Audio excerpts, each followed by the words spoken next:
జై శ్రీమన్నారాయణ. సుందరకాండలో ఆ తర్వాత రాముడు ఒకే ఒక్క బాణం వేసి వాలిని సంహరించాడు. నన్ను వానర రాజుగా చేశాడు. అందుకని ఇప్పుడు నేను రామునికి అన్ని విధాలుగా సహాయం చేయాల్సినటువంటి వాడిని. రావణా, నేను మా సైన్యాన్ని పంపి నీ సైన్యాన్నంతటినీ నాశనము చేసే కంటే ముందే సీతమ్మను రామచంద్రుడికి సమర్పించు అని సుగ్రీవుడు అన్నాడు అని నేను రావణాసురుడితో చెప్పాను అంటూ హనుమ వానరాదులందరికీ తెలియచేస్తూ ఉన్నాడు. అక్కడి వివరాలన్నీ చెప్తూ ఉన్నాడు. హనుమ వానరులకు తన లంకానగర ప్రయాణపు వివరాలు చెబుతూ ఉన్నాడు. ఓ వానరులారా, నేను రావణాసురునికి సుగ్రీవుడు చెప్పినటువంటి మాటలు చెబుతూ ఉన్నాను. ఓ రావణ, సుగ్రీవుడు ఏమన్నాడంటే, రావణ, సహాయము చెయ్యమని అడిగితే మా వానరులు దేవతలకు కూడా సహాయం చేస్తారు. ఒక్కసారి మాట ఇచ్చాము అంటే వెనక్కి పోము. మేము ఎవరికి సహాయము చేసినా వారికి తప్పకుండా జయం కలిగేటట్టు చేస్తాం అని సుగ్రీవుడు అన్నాడు అని రావణాసురుడితో చెప్పగానే ఈ మాటలన్నీ వినేసరికి రావణాసురుడికి అంతులేని కోపము వచ్చి నన్ను చంపమని ఆజ్ఞాపించాడు. ఓ వానరులారా, మత్ప్రభావం అవిజ్ఞాయ, క్రూరుడు రావణాసురుడు నా ప్రభావము తెలియక నన్ను చంపమని ఆజ్ఞాపించాడు. అప్పుడు రావణాసురుని సోదరుడు మహాబుద్ధిశాలి అయినటువంటి విభీషణుడు నా కోసం రావణాసురుడిని ఈ రకంగా ప్రార్థన చేశాడు. ఓ రాజా, దూతవధ్య న దృష్టాహి రాజశాస్త్రేషు రాక్షస. ఓ రాజా రావణ, రాజశాస్త్రాలలో ఎక్కడా కూడా దూతను చంపమని చెప్పలేదు. దూత కర్తవ్యమేమిటి? తనను పంపినటువంటి వారు ఏది చెప్పమంటే అదే చెప్పటం. అంతేకాకుండా ఒకవేళ దూత మహాపరాధమే చేసినా అంగవైరూప్యము చెయ్యమని శాస్త్రము చెప్పిందే కానీ మరణదండన విధించమని ఎక్కడా చెప్పలేదు అని విభీషణుడు చెప్పగానే రావణాసురుడు ఇక నా తోకను కాల్చమని ఆజ్ఞాపించాడు. వెంటనే రాక్షసులు నా తోకకు గుడ్డలు చుట్టి నన్ను కర్రలతో కొడుతూ పిడికిళ్లతో గ్రుద్దుతూ నా తోకకు నిప్పు పెట్టారు. త్రాళ్లతో బంధింపబడి ఉన్నటువంటి నన్ను వీధుల్లోకి తీసుకెళ్లారు. నగర ద్వారం దగ్గర నిలబెట్టి ఈ వానరుడు చేసినటువంటి అపరాధానికి దండనగా ఈ శిక్ష విధించాము అని అందరికీ చెబుతూ ఉన్నారు రాక్షసులు. ఇక అప్పుడు నేనేం చేశానంటే, నా పెద్ద శరీరాన్ని ఒక్కసారిగా చిన్నదిగా చేసుకొని ఆ కట్లనన్నింటినీ విడిపించుకొని అక్కడే ప్రక్కనే ఉన్నటువంటి ఒక పెద్ద ఇనుప బల్లాన్ని తీసుకొని దాంతో రాక్షసులందరినీ చంపి నగర ద్వారం పైకి ఎగిరాను. ఆ తర్వాత ఇక నా తోకతో లంకా నగరాన్నంతటినీ కాల్చేశాను. వానరులారా, అయితే అంతా కాలిపోయిన తర్వాత అప్పుడు అనిపించింది నాకు, అయ్యో సీతమ్మ కూడా ఈ మంటల్లో దగ్ధమైపోయిందేమో.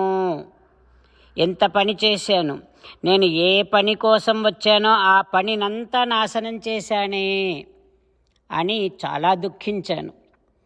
అప్పుడు చారణులు మాట్లాడుకుంటూ ఉండేటటువంటి మంచి మాటలు నాకు వినిపించాయి. సీతమ్మ క్షేమంగా ఉంది అన్నటువంటి వారి మాటలు విన్నాను.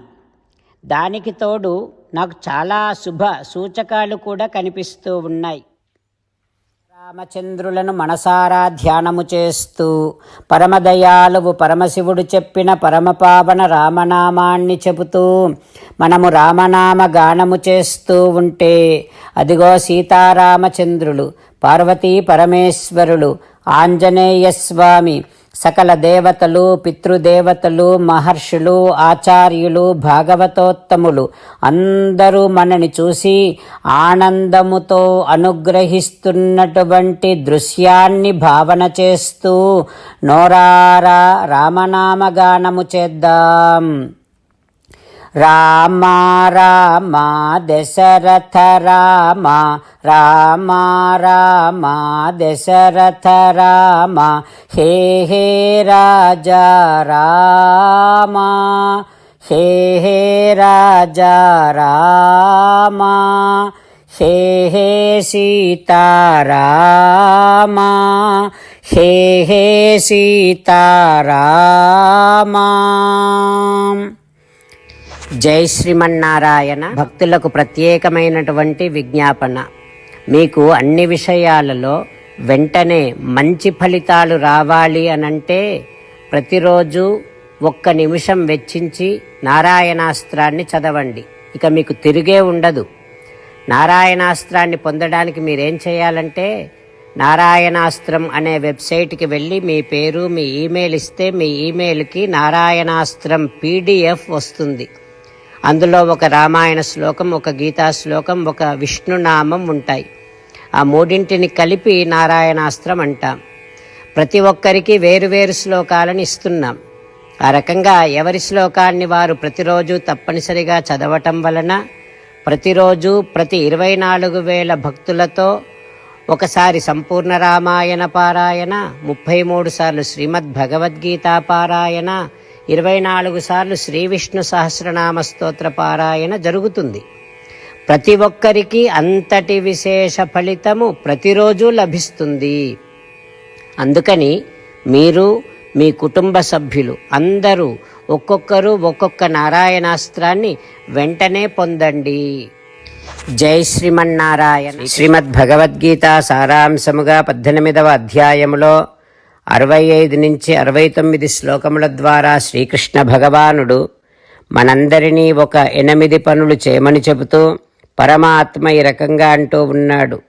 ఎవరెవరైతే నేను చెప్పిన ఈ 8 పనులు చేస్తారో వారందరూ నాకు చాలా ఇష్టమైన వారవుతారు. అప్పుడు వారిని నేను సకల పాపముల నుండి, సకల దుఃఖముల నుండి విముక్తులను చేసి నా అంతటి వారిగా చేసుకుంటా, తరగని ఆనందాన్ని అనుభవింపచేస్తా. నిజమే చెబుతున్నా, ప్రమాణము చేసి చెబుతున్నా అంటూ సాక్షాత్తుగా దేవదేవుడైన శ్రీమన్నారాయణుడైన శ్రీకృష్ణ భగవానుడే మనను ఈ 8 పనులు చేయమని చెబుతూ ఉన్నాడు కనుక, హో శ్రీమన్నారాయణ, కరిష్యే వచనం తవ, తప్పకుండా చేస్తా, నువ్వు చెప్పినట్టే చేస్తా అంటూ మనం ప్రతిరోజు దేవదేవుడైన శ్రీమన్నారాయణుడికి ఈ రకంగా మాట ఇద్దాం. హో శ్రీమన్నారాయణ, నువ్వు చెప్పినట్టే నేను నిన్నే సంతతము ధ్యానము చేస్తూ ఉంటా. హో శ్రీమన్నారాయణ, నువ్వు చెప్పినట్టే నేను నీ భక్తుడిగానే ఉంటా. హో శ్రీమన్నారాయణ, నువ్వు చెయ్యమన్నట్టే నేను నా విధులను, కర్తవ్యాలను నీ సేవగా, నీ తృప్తి కోసమనే సక్రమంగా నిర్వర్తిస్తూ ఉంటా.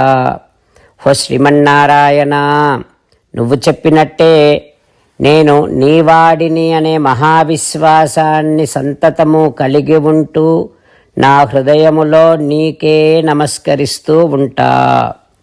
హో శ్రీమన్నారాయణ, మామేకం శరణం వ్రజ, నన్నొక్కడిని మాత్రమే శరణు వేడుకో అని నువ్వే అన్నావు కనుక నేను నిన్ను ఒక్కడిని మాత్రమే శరణు వేడుకుంటా. హో శ్రీమన్నారాయణ, మా శుచః, ఇక దుఃఖించకు అని నువ్వే నాకు భరోసా ఇస్తూ ఉన్నావు కనుక నేను ఇక దుఃఖించను. హో శ్రీమన్నారాయణ, నువ్వు చెప్పినట్టే నువ్వు నా కోసమని చెప్పిన శ్రీమద్భగవద్గీతను ఎప్పుడో ఒక్కసారి కాకుండా ప్రతిరోజు కనీసము 1 శ్లోకాన్నైనా అనుసంధానము చేస్తూ గీతోపదేశాన్ని జ్ఞాపకం చేసుకుంటూ ఉంటా. హో శ్రీమన్నారాయణ, నువ్వు చెప్పినట్టే నువ్వందరి కోసమని చెప్పిన శ్రీమద్భగవద్గీతను తెలియని భక్తులందరికీ తెలియచేసే నా వంతు ప్రయత్నాన్ని నిరంతరము కొనసాగిస్తూనే ఉంటా.